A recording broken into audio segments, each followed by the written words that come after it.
Johnny Plate ditahan. Pigai anggap berkorban buat Anies tapi sambil fitnah Jokowi.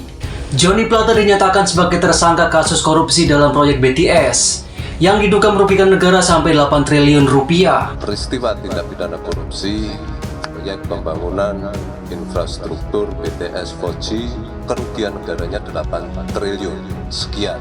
Kabar ditanya Johnny Plate oleh Kejaksaan Agung RI lantas disambut riuh oleh warganet. Itu telah saya lakukan dengan penuh tanggung jawab. Semua taat pada hukum dan kita tunggu arahan dari Ketua Umum. Apa penahanan Pak Johnny Plate gimana Pak? Saya harus ke DPP dulu, kita tunggu.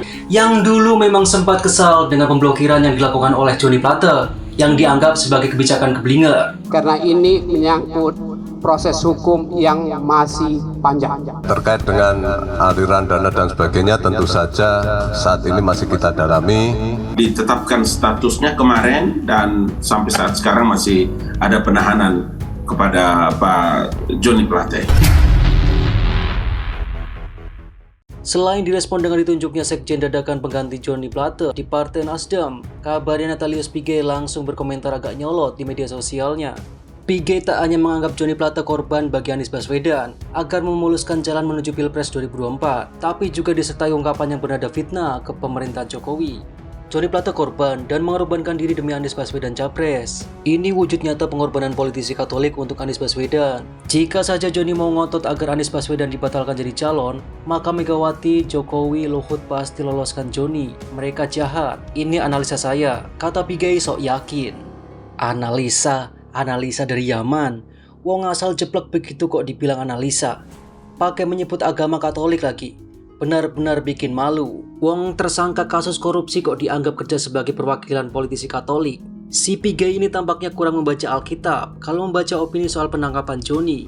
Karena selain asal jeplak ada pula unsur fitnah atau tuduhan tak berdasar yang diarahkan Pigai kepada Megawati, Jokowi, dan Luhut. Lagi pula, apa pentingnya Anies dan Johnny sampai dinarasikan kayak orang sedang barter politik itu? Anies loh, dilirik sebelah mata sama PDIP Perjuangan aja enggak kok. Apalagi dijadikan semacam alat barter untuk memuluskan jalan politik Johnny Plate. Lagi pula, apa urusan dugaan korupsi Johnny dengan Anies dan Pilpres? Uang proyek BTS itu sudah berlangsung sebelum keriuhan jelang Pilpres 2024 kok. Ada-ada aja tuh Pigai.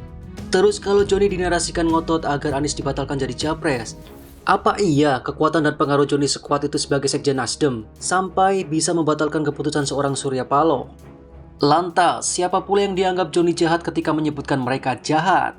Dalam analisis payah sekjen Nasdem itu, kalau yang dituju Pak Jokowi, Bu Mega, dan Opung Luhut, jahat mereka di mana? Kata Pigai.